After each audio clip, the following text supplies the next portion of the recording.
Do you struggle with this thought that I am not meant to outshine those around me? It is a thought that might be deep-seated because of the fact that it is something that you have been taught about humility and the need to be humble. But more than that, it is like a primitive way of thinking in the sense that it is tribal thinking. Because if we were in a tribe or in a, like in caveman times, and if we thought that a person in that group was doing better than somebody else, that person would usually be kicked out because we have this inherent need to belong, and we have this inherent need to please other people, so that we look good and so that we are kind of on equal plane, right? So but it's a lie that I am not meant to outshine those around me, and I'm going to talk about that today. The thing that we are most afraid of is not that, what if what if I fail? That is one of the things, but the inherent lie under this is the fact that we think, what if this actually works? Especially if you're an entrepreneur or own our own business, we think, what if I actually make all that money? What will my church think of me? What will my family think of me? What will society think of me? Right? It is survival thinking, and it is something that is a protective narrative in our brain. It's hardwired in our brain. It is something that is absolutely normal. Okay? But this protective narrative is not keeping us safe. It is keeping us stuck. Right? What we need to do is to transcend that survival and that comparison game and move on to an inspiration game. I'm going to read a quote by Marianne Williamson, and this is something that completely just changed my perspective on this, because it is something that I have struggled with for a long time. And I may not be totally over it, but I want to share with you because it is a process that I'm going through, and I'm hoping that it is something that will help you as well. Okay, so the quote is like this. Our deepest fear is not that we are inadequate. Our deepest fear is that we are powerful beyond measure. It is our light, not our darkness, that most frightens us. We ask ourselves, who am I to be brilliant, gorgeous, talented, fabulous? Actually, who are you not to be? You are a child of God. Your playing small does not serve the world. There is nothing enlightened about shrinking so that other people won't feel insecure around you. We are all meant to shine as children do. We were born to make manifest the glory of God that is within us. It's not just in some of us, it is in everyone.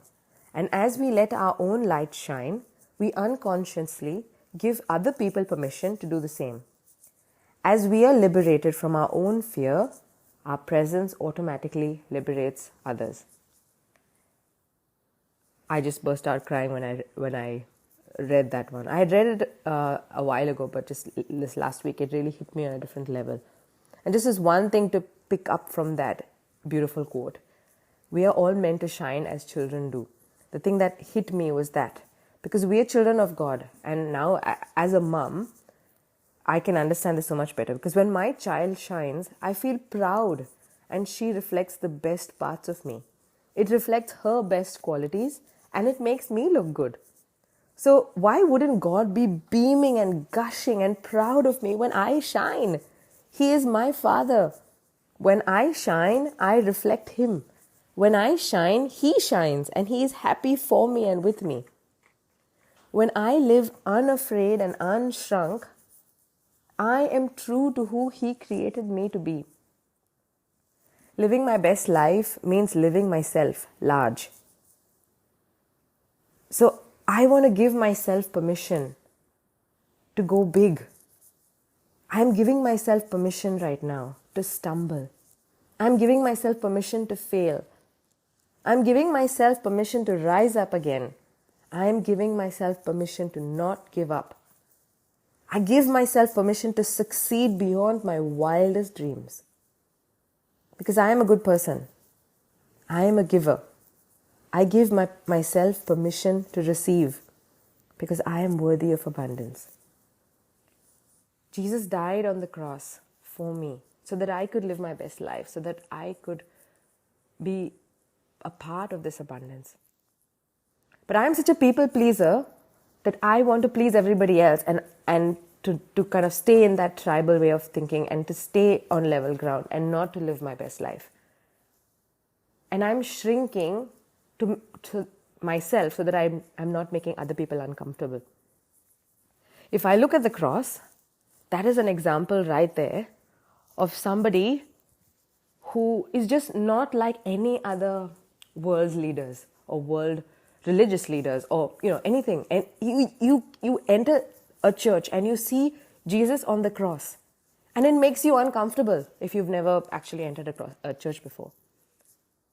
A God who is on a cross, like almost naked, that makes you uncomfortable. That is, and yet that's like who Jesus was when he was here on the earth in his physical form. He did not think twice about making people uncomfortable. He, just said and he spoke his truth no matter what other people felt. And he did all of it with love and with kindness and with humility and with just no judgment and just, we can take so much from his life, so much of an example. And I want to be like that. And I encourage you to look within yourself and see what it is in yourself that you are holding back because of what other people may think, and what it is about you that makes you truly you.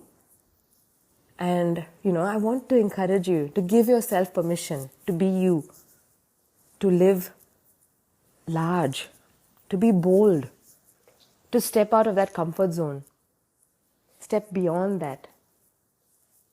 And I want to challenge you actually to make people uncomfortable. Just do it. You are worth it. You are amazing. You are worthy. I hope you have a wonderful day. God bless you.